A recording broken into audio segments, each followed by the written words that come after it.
Salmo 139, versículo 1 ao versículo 24. Assim nos diz a palavra do Senhor. Senhor, tu me sondas e me conheces. Sabes quando me assento e quando me levanto. De longe penetras os meus pensamentos. Esquadrinhas o meu andar e o meu deitar. E conheces todos os meus caminhos. Ainda a palavra me não chegou à língua, e tu, Senhor, já a conheces toda. Tu me cercas por trás e por diante, e sobre mim pões a mão. Tal conhecimento é maravilhoso demais para mim. É sobremodo elevado, não o posso atingir. Para onde me ausentarei do teu espírito? Para onde fugirei da tua face? Se subo aos céus, lá estás. Se faço a minha cama no mais profundo abismo, lá estás também. Se tomo as asas da alvorada e me detenho nos confins dos mares, ainda lá me haverá de guiar a tua mão e a tua destra me susterá. Se eu digo, as trevas com efeito me encobrirão, e a luz ao redor de mim se fará noite, até as próprias trevas não te serão escuras. As trevas e a luz são a mesma coisa. Pois tu me formaste, ou melhor, tu formaste o meu interior. Tu me teceste no seio de minha mãe. Graças te dou, visto que por modo assombrosamente maravilhoso me formaste. As tuas obras são admiráveis, e a minha alma o sabe muito bem. Os meus ossos não te foram encobertos, quando no oculto fui formado, e entretecido como nas profundezas da terra. Os teus olhos me viram a substância ainda informe, e no teu livro foram escritos todos os meus dias. Cada um deles escrito e determinado, quando nenhum deles havia ainda. Que preciosos para mim, ó Deus, são os teus pensamentos, e como é grande a soma deles. Se os contasse, excedem os grãos de areia. Contaria, sem jamais chegar ao fim.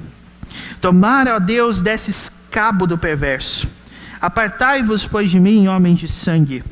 Eles se rebelam insidiosamente contra ti, e como teus inimigos falam malícia. Não aborreço eu, Senhor, os que te aborrecem, e não abomino os que contra ti se levantam. Aborreço-os com ódio consumado. Para mim, são inimigos de fato. Sonda-me, ó Deus, e conhece o meu coração. Prova-me e conhece os meus pensamentos. Vê se há em mim algum caminho mau, e guia-me pelo caminho eterno. Amém. Vamos ler juntos, meus irmãos, esses dois versículos finais, 23 e 24. Vamos ler? Sonda-me, ó Deus, e conhece o meu coração. Prova-me e conhece os meus pensamentos. Vê se há em mim algum caminho mau, e guia-me pelo caminho eterno. Amém. Que Deus abençoe a leitura e a exposição da sua palavra em nome de Jesus. Meus irmãos, todos nós, quando nos deparamos com algumas situações inusitadas do dia a dia, nós sempre tendemos a mostrar, mesmo nelas, o quanto nosso coração é voltado para nós mesmos. A palavra do Senhor nos fala que nós somos egoístas, nosso coração é corrupto desde o nosso nascimento, e para algumas pessoas isso não parece fazer muito sentido. Eu sempre pensei que provar esse ponto era uma questão de muito exercício bíblico e teológico para você convencer uma pessoa de que ela é pecadora e que ela está escrava dos seus delitos e pecados. Hoje eu não faço exercício teológico. Eu acredito que hoje o melhor espelho para que nós façamos isso é justamente, eu ia dizer, o maior argumento, acabei usando o meu argumento. Hoje, o que a gente faz é colocar um espelho. E eu vou dar para vocês uma experiência, um testemunho pessoal do que aconteceu comigo uma vez. Numa das reuniões da UCP, lá na Igreja Central de Itapeva, minha igreja mãe, fui surpreendido com uma descoberta. A gente tinha acabado de ter ali um momento onde as crianças ouviram a palavra de Deus. Eu não me lembro o que foi, mas eu me lembro que tinha lá muita gente, e as pessoas foram indo embora, a gente foi ficando lá para organizar os bancos e deixar tudo em ordem para o domingo, na escola dominical. De repente eu achei uma notinha de R$2 no chão. E como ela estava no chão depois que todo mundo foi embora, tinha sobrado eu, mais 2 crianças e acho que 2 ou 3 tias, fiquei feliz. Porque eu me lembro que naquela manhã eu tinha orado assim: Senhor, eu queria tanto ir na locadora, alugar um jogo para eu jogar no final de semana, mas eu não tenho dinheiro. E aí aquele dinheiro era exatamente o que eu precisava para poder ir lá na locadora e alugar o meu jogo. Fiquei feliz. Falei: olha só, Deus me abençoou com uma notinha de R$2. Que bom era esse tempo onde R$2 nos davam alguma coisa, né, irmãos? Porque hoje está difícil. Mas eu lembro que eu fiquei muito contente, fiquei feliz. E eu me lembro assim que naquela empolgação típica da infantilidade, a gente foi lá e eu falei assim: tia, olha o que eu achei. E ela falou assim: achou como? Falei: aqui, estava organizando alguma coisa aqui, peguei, achei, e tenho até já planos para gastá-lo. Aí aquela tia olhou para mim e falou assim: Deus está vendo. E eu me lembro que eu fiz 2 coisas depois que ela falou Deus está vendo. Eu coloquei aqueles R$2 no gasofilácio que tinha lá embaixo, como oferta, e morri de raiva daquela tia, porque ela me falou Deus está vendo. Aconteceu isso dentro da igreja, viu, irmãos? E às vezes eu conto histórias da minha infância e na maioria das vezes eu saio de bonzinho. Hoje eu saí de malzinho, né? Mas o meu objetivo com isso é dizer o seguinte: quantas vezes você já não se viu abençoado por Deus, até mesmo com coisas que não te pertenciam, não é? E tudo isso reforça a nossa necessidade de nós pensarmos muito a respeito desse tema. Mas mais ainda, o que me marcou naquele dia foi exatamente essa frase que a tia disse: Deus está vendo.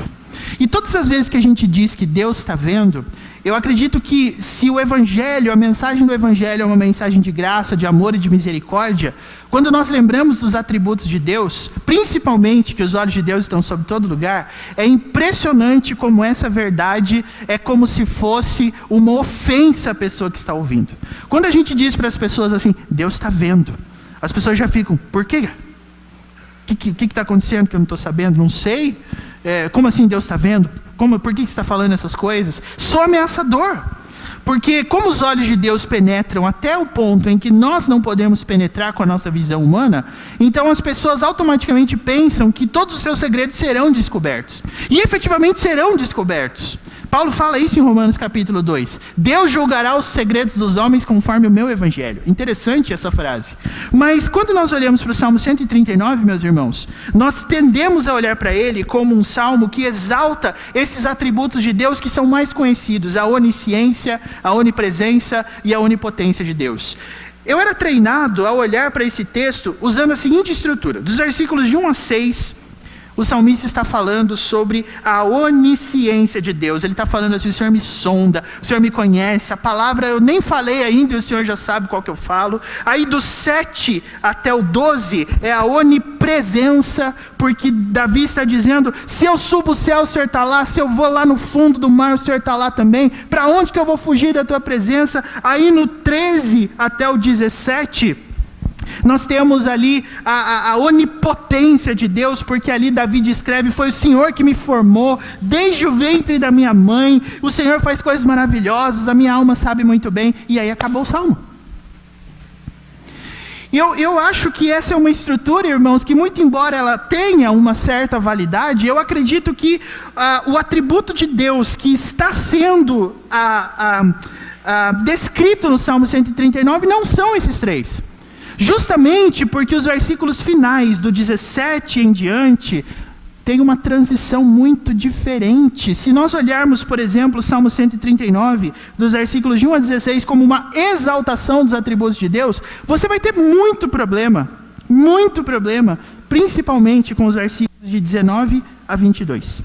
Porque nesses versículos, Davi está falando de ódio. Davi está falando que tem homens que ele quer longe dele, porque eles são inimigos de Deus. E ele fala, inclusive no 19, Senhor, tomara que o Senhor desse cabo do perverso.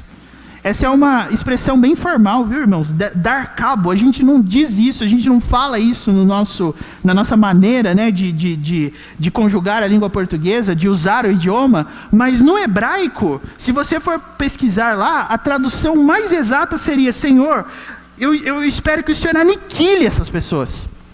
E aniquilar não é simplesmente matar. Aniquilar tem a ver com uma forma de morte que, inclusive, pende para o lado da tortura. Porque nós não estamos querendo simplesmente que a pessoa morra. A palavra aniquilar tem um contexto muito mais sangrento. E é exatamente essa palavra que Davi usa com relação ao perverso.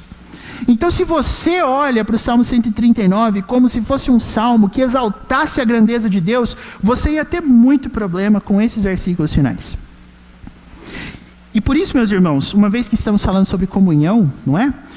Inclusive, Deus já tem dado um outro tema ao meu coração, por isso não será muitas vezes mais para frente essas pregações sobre comunhão.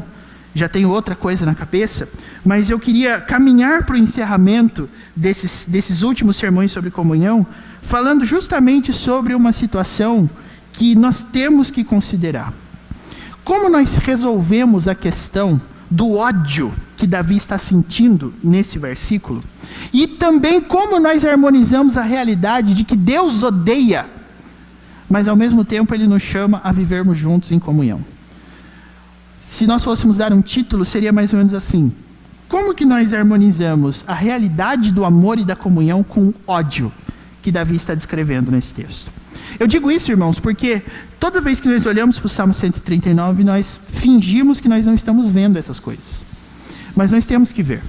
E por essa razão eu me propus a estudá-lo com você hoje, nessa noite. Não como um estudo bíblico, mas fazendo desse momento um momento onde você pode crescer na palavra de Deus, colocando alguns dilemas na sua cabeça. Porque a palavra de Deus diz que Deus é amor, mas a palavra de Deus também diz que Deus odeia, que Deus se ira. Essas realidades, nós cremos, não são contraditórias entre si. Nós temos que acreditar na Bíblia, porque ela fala essas duas coisas. Nós sabemos situar o amor de Deus na nossa história. O Deus que nos ama, que nos abençoa, que nos salvou. Mas onde nós vamos situar o ódio de Deus? A ira de Deus. Porque Ele se ira. E para mim, meus irmãos, o ponto principal do Salmo 139 é esse.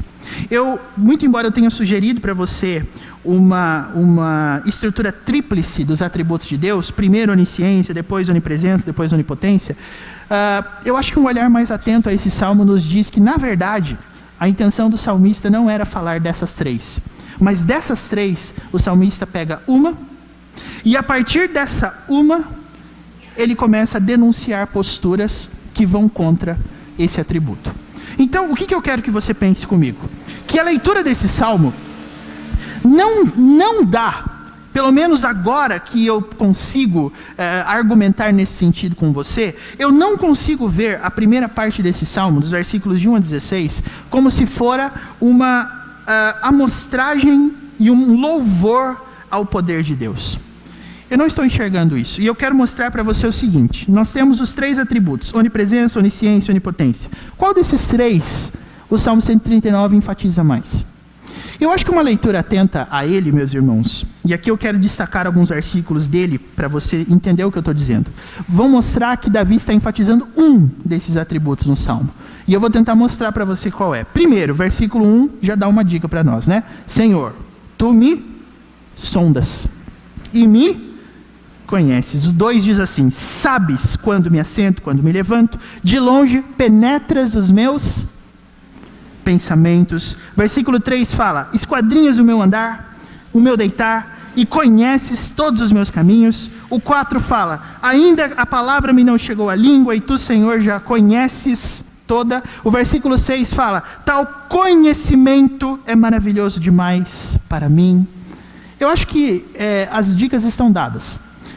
Para mim, me parece óbvio, irmãos, que nessa primeira parte do Salmo, ele está falando sobre a onisciência. Mas veja como Davi trabalha a onisciência de Deus aqui. Porque ele se coloca no Salmo como alguém que está descobrindo que Deus sabe de coisas a respeito dele que ninguém mais sabe.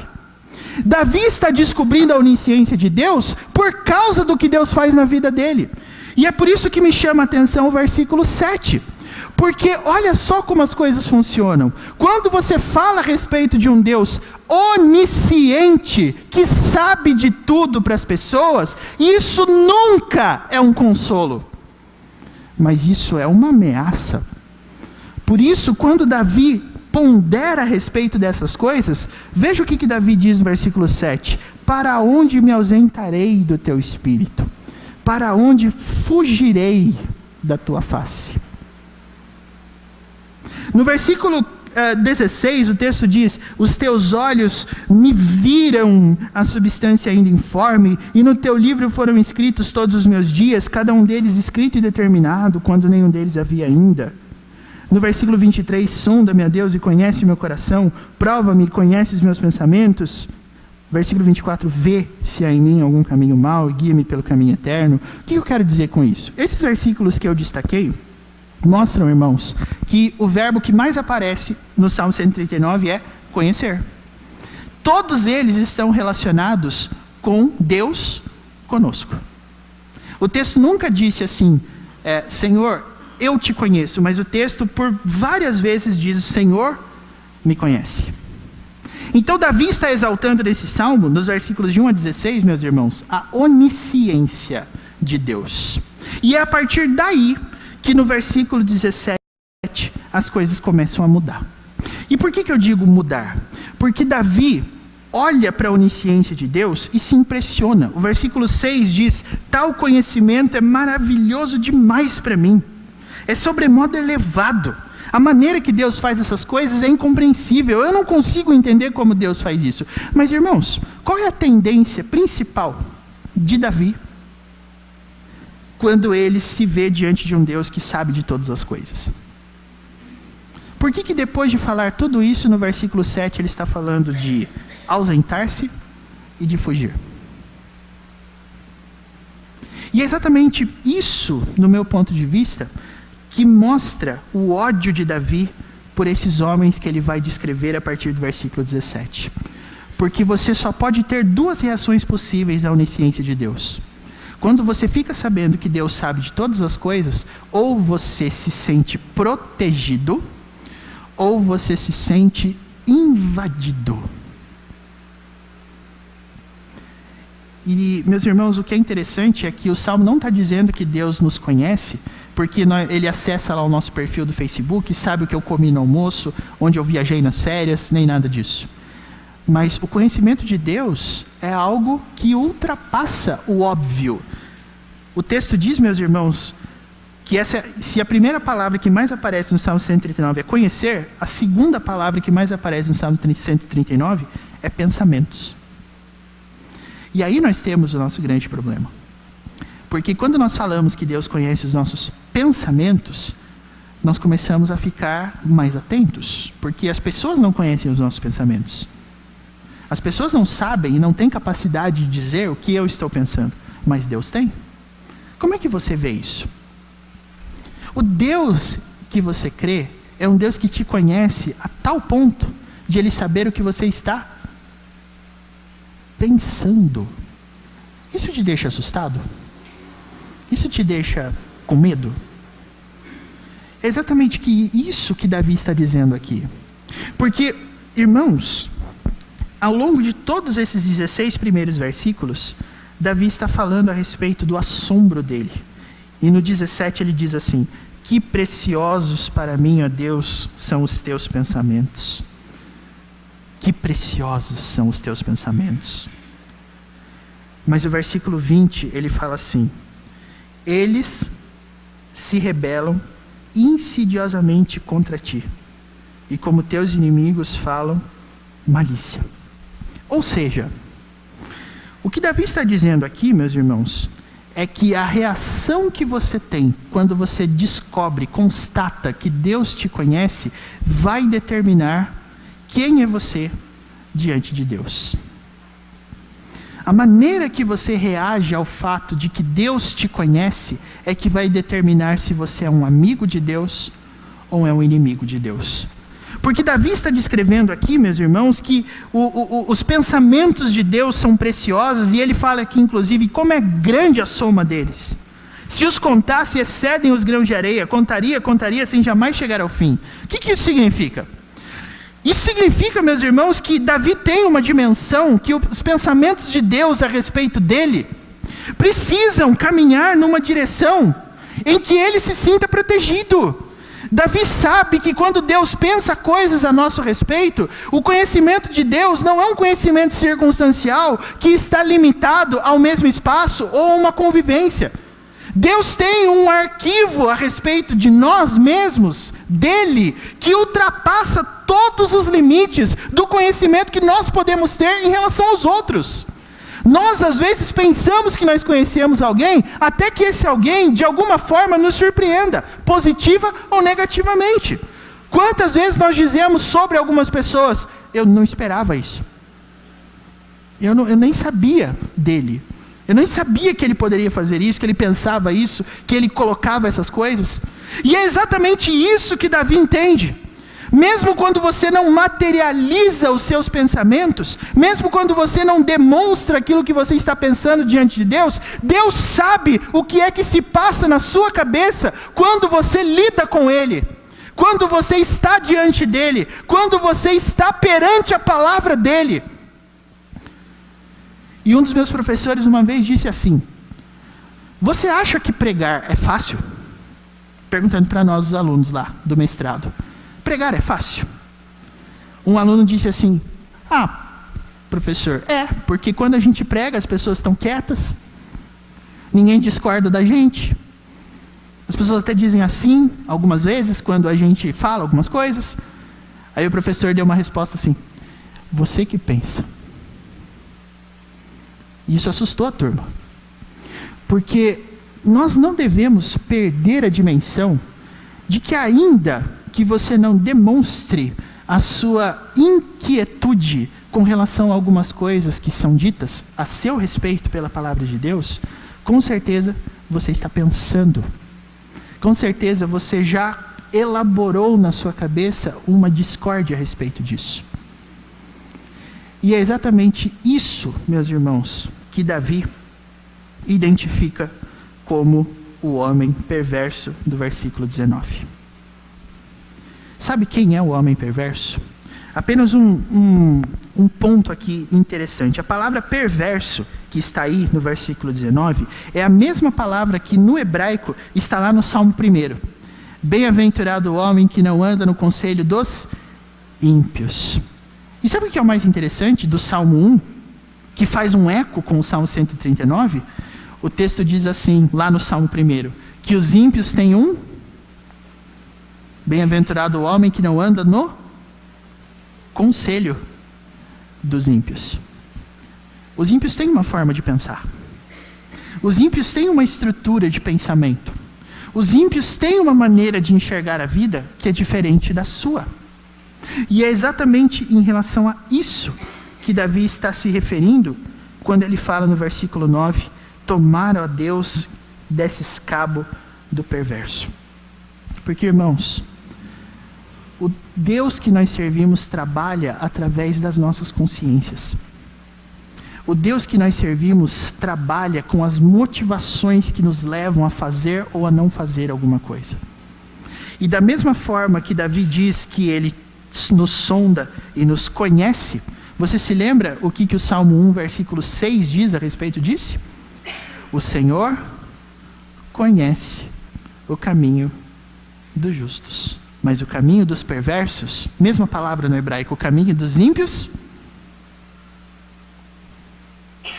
Difícil falar essa palavra, né? O Senhor conhece o caminho dos justos, mas o caminho dos ímpios perecerá. O fato de Deus já adiantar qual é o destino das pessoas que têm pensamentos contrários a Ele é algo ofensivo, é algo que machuca as pessoas. E é exatamente por isso, irmãos, que a comunhão é uma coisa interessante. Porque a gente tem defendido aqui que a comunhão não é simplesmente você gostar ou não gostar de estar perto de alguém, mas é você se identificar aqui. Mas é você ter a mesma cabeça, é você ter o mesmo pensamento em relação a alguma coisa. Inclusive é assim que o livro de Atos descreve a igreja. Da multidão dos que creram, era um, o coração e a alma. Atos capítulo 4. Isso significa, irmãos, que a igreja está em comunhão verdadeiramente quando ela deseja a mesma coisa, quando ela quer a mesma coisa. Mas vão existir pessoas que não vão concordar com os momentos nos quais os pensamentos de Deus nos revelam coisas que nós temos que mudar dentro de nós. E Davi diz assim: eu não quero andar perto dessas pessoas. Versículo 21 diz assim: não aborreço, Senhor, os que te aborrecem. Não abomino os que contra ti se levantam. Por que você acha que o homem se levanta contra Deus? Porque o Senhor conhece o caminho dos justos, mas o caminho dos ímpios perecerá. A mensagem que nós carregamos para eles é essa: se você não mudar de vida, se você não transformar a sua vida, se você não se arrepender, você tem um destino certo. Obedecer ao Senhor é a única opção que você tem. Mas isso é ofensivo. Porque às vezes as pessoas, quando pensam em Deus como se Ele fosse alguém que fosse capaz de, com um simples movimento de borracha, apagar todas as coisas erradas que eu faço, todas as coisas erradas que eu penso e todas as motivações erradas que eu possuo. Davi mostra, meus irmãos, que não é assim. Então, é com essa leitura que você deve interpretar o que Davi diz nos versículos de 7 até 16. Porque o que eu acho interessante, irmãos, é que quando Davi fala a respeito dos ímpios, dos perversos, ele está tratando os perversos como se eles fossem outro grupo, como se ele não fosse o grupo no qual ele pertencia. Mas se você olhar todas as condutas dos versículos 7 em diante, Davi está colocando todos os verbos na primeira pessoa. Porque ele não diz assim no versículo 7, por exemplo, para onde as pessoas podem fugir, mas ele diz, para onde me ausentarei. O versículo 8 não diz assim, se você tenta fugir de Deus subindo, Ele está lá. Se você tenta fugir de Deus indo para o fundo do mar, Ele está lá também. O texto diz no versículo 8, se subo, primeira pessoa, aos céus, lá estás. Se faço, Davi dizendo, a minha cama. Ou seja, houve um momento na vida de Davi em que ele agiu como um perverso. Mas você sabe o que é que transformou Davi de perverso num homem justo? É exatamente a maneira que ele termina o Salmo. Porque eu não sei se você percebeu, mas os versículos 1 e 23 têm exatamente a mesma estrutura. O versículo 1 diz assim, Senhor, tu me sondas e me conheces. E no versículo 23, o que diz? Sonda-me, ó Deus, e conhece o meu coração. Então o que nós aprendemos aqui? Que no primeiro versículo, Davi está constatando que Deus o conhece e que Deus o sonda. Mas no versículo 23, ele está pedindo. E é exatamente isso, meus irmãos, que para mim é mais importante no Salmo. Você pode saber que Deus conhece você. Você pode saber que Deus conhece os seus pensamentos. Você pode saber que Deus sonda o mais profundo do seu ser e o mais profundo das suas motivações. Mas quando você se der conta de que esse resultado, esse diagnóstico de Deus não é bom, o que você vai fazer? Você vai tomar as asas da alvorada e se esconder? Ou você vai pedir ao Senhor? Sonda-me, prova-me, conhece. É exatamente aí, meus irmãos, que a comunhão está. Porque o que Davi está dizendo é o seguinte, eu não posso, eu não consigo conviver com pessoas que quando se colocam diante de Deus e possuem um diagnóstico negativo de Deus para a sua vida, não desejem mudança. Ser um perverso, ser um ímpio, na linguagem dos Salmos, meus irmãos, é isso. É quando você não passa no escrutínio do pensamento de Deus e quer continuar reprovado. Perceba que Davi, no versículo 22, está dizendo, eu aborreço essas pessoas com ódio consumado. Para mim elas são inimigas, porque esses inimigos, efetivamente, são inimigos de Deus. Davi não está falando aqui que ele odeia pessoas que ele não gosta, Porque o texto diz no 22 assim: aborreço-os com ódio consumado, para mim são inimigos de fato. Mas olha o que o versículo 20 diz: eles se rebelam insidiosamente contra ti, como teus inimigos falam malícia. Hoje, meus irmãos, o que mais nós percebemos nos nossos arraiais é um evangelho, uma mensagem que simplesmente abre a porta, mas não provoca transformação em ninguém. O que Davi está mostrando para nós nesse salmo é que a nossa comunhão precisa acontecer com pessoas que, quando olham para o diagnóstico de Deus, desejam absurdamente, desesperadamente mudarem de vida. Eu disse, no versículo 1, Davi está constatando: o Senhor me conhece. No versículo 23, Davi está pedindo: Senhor, eu quero que o Senhor me sonde. Por quê? Olha como o versículo termina: vê se há em mim algum caminho mau e guia-me pelo caminho eterno.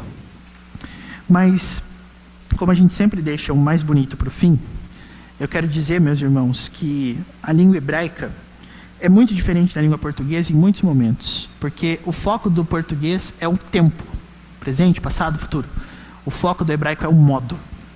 Então, todos os tempos verbais, na verdade, são formas de você dizer: foi feito com empenho, foi feito com intensidade, ou foi feito sem intensidade. O que é mais importante no hebraico é isso.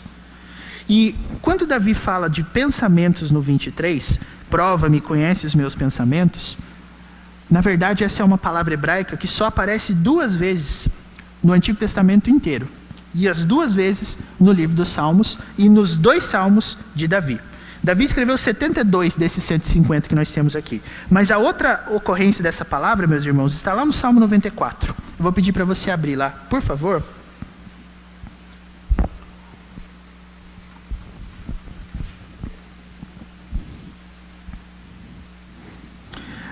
O Salmo 94 é tido como um salmo anônimo. Não temos aqui a indicação do seu autor. Mas, como a palavra que ele usa no versículo 19 é a mesma na língua hebraica que aparece aqui no Salmo 139, 23, nós podemos ter vamos dizer assim, uma evidência de que o 94 é de Davi. O versículo 19, irmãos, possui essa mesma palavra em português.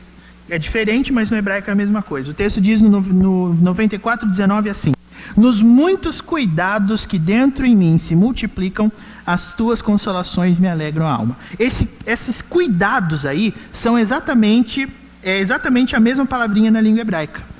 E o fato dessa palavra cuidado aparecer aqui em tradução no 19 tem a ver com algo que preocupa Davi, com uma inquietude que ele tem. E se você começar a ler os versículos anteriores aqui no 94, perceba que a mesma linha de Deus conhecer o homem profundamente, ele segue. Veja o que diz, por exemplo, 94:11. O Senhor conhece os pensamentos do homem, que são o quê? Pensamentos vãos. Então, o que nós podemos concluir é que esses cuidados do versículo 19 do Salmo 94 têm a ver não com as preocupações do dia a dia, do tipo se o dinheiro vai dar ou se o pneu não vai furar, mas assim, o que Deus pode estar pensando a meu respeito? O que Deus pode estar pensando de mim? Será que o estilo de vida que eu vivo agrada a Deus? Eu quero dar fim a essas coisas. E é exatamente esse o sentido, irmãos, exato da palavra pensamentos do Salmo 139, 23. Quando Davi diz assim: prova-me e conhece os meus pensamentos, Davi está dizendo, em outras palavras: Senhor, eu quero que o Senhor dê uma resposta à minha inquietude. Quando eu medito a respeito de quem Tu és, e quando eu sei da Tua justiça, da Tua majestade, eu me preocupo com o que o Senhor pensa de mim. E se existe alguma coisa errada em mim, eu quero mudar isso imediatamente. Use a onisciência de Deus em seu favor. Já que não tem nada que é possível esconder diante de Deus, sabe o que eu acho que é mais provável? O que eu acho que é mais indicado para você fazer? Senhor, já que o Senhor conhece tudo mesmo, já que o Senhor sabe de tudo mesmo, então me ajuda a corrigir. Quem são os perversos nesse sentido? são aqueles que duvidam do diagnóstico de Deus. São aqueles que, quando são confrontados pela palavra, negam. São aqueles que, quando são confrontados pela realidade do pecado no coração, desconversam. Fingem que não é com eles. Mas uma coisa eu te digo: se você está nessa condição hoje, eu tenho certeza que quando alguém te diz que Deus está te vendo, que Deus conhece você, eu tenho certeza que você não diz amém, mas eu tenho certeza que você vai se ofender. Eu tenho certeza que você não vai gostar, porque sou ofensivo. O que Davi está dizendo é isso: Senhor, eu não quero fazer parte desse povo. Eu quero fazer parte do povo que, quando o Senhor olha, identifica, eu quero mudar. Eu quero que o Senhor me faça ver se em mim existe algum caminho mau e guia-me pelo caminho eterno. O outro ponto, meus irmãos, é que quando o texto diz vê se há em mim algum caminho mau, na verdade, essa palavra hebraica que foi traduzida aí como mal, poderia ser traduzida como melhor, como dolorosa. Vê se há em mim algum caminho doloroso. Por quê? Porque eu não sei se você já teve essa experiência, mas você já tentou lutar contra Deus alguma vez? Você já tentou insistir numa tese que Deus declarou ser falsa alguma vez? Você já tentou fazer o contrário daquilo que Deus está dizendo e experimentar uma sensação boa de que você está efetivamente no lugar certo? Você já tentou fazer isso? Porque se você tentar fazer isso, uma coisa eu te garanto: não dá. E Davi sabe disso. Davi diz assim: Senhor, quem vai passar a revista na minha vida não sou eu. O que eu acho mais interessante disso, irmãos, é que Davi não está se vendo como uma pessoa que não tem erros, ou ele não se considera uma pessoa sem erros diante de Deus, mas ele diz assim: Senhor, quem vai dar essa resposta para mim não sou eu. Quem vai analisar a minha vida não sou eu, é o Senhor. Porque se eu analisar a minha vida, como que eu vou analisar a minha vida? Talvez eu olhe dizendo assim: bom, eu não tenho dívida, eu trabalho, inclusive trabalho acordando cedo todos os dias, cumpro minhas obrigações, pago os meus impostos, não fumo, não bebo, não jogo. De vez em quando eu falo um palavrão assistindo o jogo, mas é da hora. Às vezes jogando bola eu também posso me esquentar um pouquinho. Às vezes quando eu queimo a mão fazendo uma comida eu posso xingar em pensamento. Mas no fundo eu não sou uma má pessoa. Eu acho que eu não sou tão ruim assim.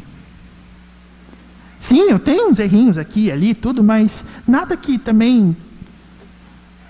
Não é isso que Davi faz, meus irmãos. Davi está se colocando... É claro que Deus não precisa disso, mas a imagem que você pode ter é daqueles momentos onde você vai tirar um raio-x do seu corpo, dizendo assim, às vezes o raio-x você tem que passar ali pelo aparelhinho, voltar, ou então é um ato assim mais rápido, mas a imagem que está ali, às vezes te assusta, te surpreende, porque não é o que você esperava. Uma vez eu me disse, e olha como essas coisas são interessantes, meus irmãos. Uma vez eu conversando com um amigo, ele falou assim: João, você não tem ideia, eu fui no médico esses dias, eu estava bem, eu não estava reclamando assim de nada, eu estava super tranquilo, mas eu fui no médico esses dias, o médico tirou uma chapa, metade do meu pulmão do lado esquerdo estava branco. Aí eu falei: e aí, o que você fez? Ele falou assim: eu parei de ir no médico. Eu falei: por quê? Ele: ué, eu estou bem, estou animado, estou fazendo minhas coisas. Toda vez que eu vou no médico, o médico me dá uma má notícia. Então agora eu não vou no médico mais. Inclusive esses dias eu acho que eu falei para as mulheres da oficina Dorcas, né? Falei mesmo. O pessoal está confirmando aí. Às vezes a gente encontra com umas pessoas que dizem assim: não, eu não vou passar em médico porque o médico vai descobrir doença. Eu não quero descobrir doença. Irmãos, vocês perceberam o quanto a gente tem problema com diagnóstico? Isso porque são os médicos da terra, né? Agora imagina o médico dos médicos observando você e pensando assim: ó, as coisas não estão boas não. Algumas coisas têm que mudar aqui. O ponto, meus irmãos, é exatamente isso. Quando o médico dos médicos oferecer esse diagnóstico para você, o que você vai fazer? Você vai sair correndo? Ou você vai falar, não, Senhor, pode falar. E eu quero que o Senhor me tire. Eu quero que o Senhor me tire de onde eu estou. Quero que o Senhor me coloque no caminho eterno. O que você quer? O que Davi nos ensina no Salmo 139, meus irmãos, é que se você não aceita o diagnóstico de Deus, você é ímpio. Você é perverso. E eu não tenho como me associar a você. Eu posso convidar você de vez em quando para assistir jogo na minha casa, comer uma pizza, mas eu não consigo ter comunhão com você. Nós somos muito diferentes. Porque eu me importo com o diagnóstico de Deus. Você não. Davi diz, eu os aborreço com ódio consumado. Para mim eles são inimigos. Olha como isso é forte, irmãos. Às vezes a gente tem algumas ideias de que aquilo que deve nos aproximar das pessoas é a nossa afeição por elas. O texto do Salmo 139 diz que não. O Salmo 139 dita o seguinte princípio para a nossa comunhão. Qual é a sua reação diante do diagnóstico de Deus? E talvez você pense assim, mas às vezes os médicos erram. Às vezes os médicos podem dizer coisas que eu tenho sem eu ter. Aí eu digo para você uma coisa, você acha que o Deus do céu, que conhece quando você assenta, quando você levanta, que esquadrinha o seu andar, que esquadrinha o seu deitar, que a palavra ainda não chegou ali e Deus já conhece toda, me cerca por trás e por diante, você acha que esse médico iria errar no seu diagnóstico? Você realmente acha isso? Pois é isso, meus irmãos, que nós aprendemos. Agora, para que nós não tenhamos um foco simplesmente moral, eu quero dizer para você que uma das lições mais preciosas que Jesus Cristo ensinou tem a ver exatamente com esse princípio. Você se lembra lá no jardim de Getsêmani, quando Jesus orou, meu Pai, se possível, passa de mim esse cálice, contudo, que se faça a tua vontade e não a minha. Você lembra desse momento? Se você lembra desse momento, você também vai lembrar que quando Jesus orou essa oração, Jesus estava extremamente angustiado. Jesus estava prestes a ser entregue nas mãos dos soldados e ir para a cruz. Mas quando ele volta e vê os seus discípulos, o que eles estão fazendo? Dormindo. E sabe o que é o mais interessante, irmãos? Jesus diz para eles assim, vocês não puderam nem uma hora vigiar comigo?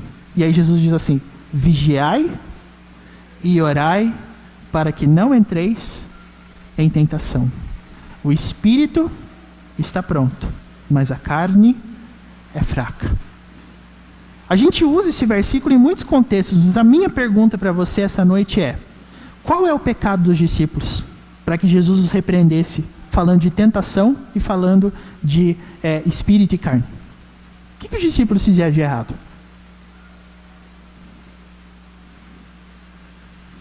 Se você disser para mim que eles fizeram errado porque eles dormiram, então nós teremos um grande problema. Porque às vezes quando a gente vai orar, a gente dorme, né? Não é? Não adianta falar que não, porque é verdade, sim, tá? Mas, então nós temos um problema. É isso que Jesus está repreendendo? Não. Meus irmãos, da onde veio a angústia de Jesus? Jesus estava prestes a ir para a cruz, mas saiba de uma coisa, não foi o medo da cruz que fez com que Jesus ficasse angustiado. Não foi a dor que ele sentiria com os pregos, chicotes e coroa de espinhos. Mas o texto diz em Isaías 53 que aquilo que o feriu efetivamente foi o quê? Ele foi traspassado, sim, pelas nossas transgressões. Ou seja, sabe de onde veio a angústia de Jesus? Jesus estava prestes a beber até a última gota da cálice da ira de Deus. Jesus estava prestes a sofrer diante do Pai o julgamento mais duro da sua vida, a ponto até mesmo de dizer, ele na cruz, Deus meu, por que me desamparaste? Jesus ficou com tanto medo, Jesus ficou com tanto receio, Jesus sabia que ele estaria diante de uma situação de confronto diante do seu pai, e antecipadamente ele lamentava que o pai o abandonaria por alguns momentos na cruz.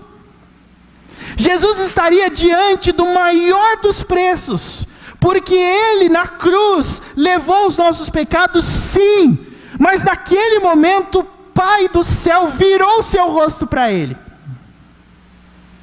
Naquele momento o pai abandona o filho na cruz. E os discípulos estavam dormindo.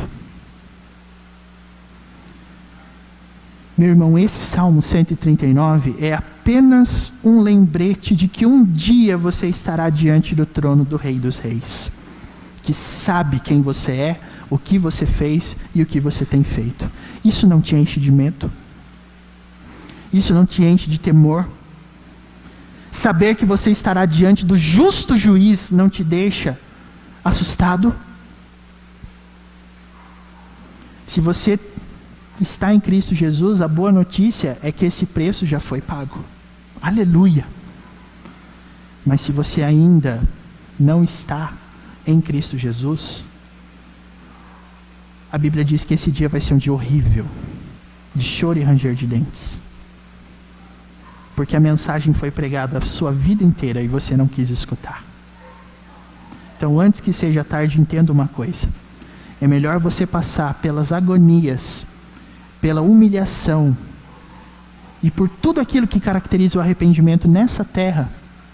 É melhor você passar pelas vergonhas de ter que fazer essa oração para o Senhor em algum momento, agora, para que Deus lá no dia final te salve, do que você estar diante do tribunal do Rei dos Reis, do justo juiz, e ter que ouvir dele o seguinte: vocês não têm lugar aqui, porque eu tive fome, vocês não me deram de comer, eu tive sede, e vocês não me deram de beber, eu tive frio, e vocês não me deram nada para que eu me agasalhasse.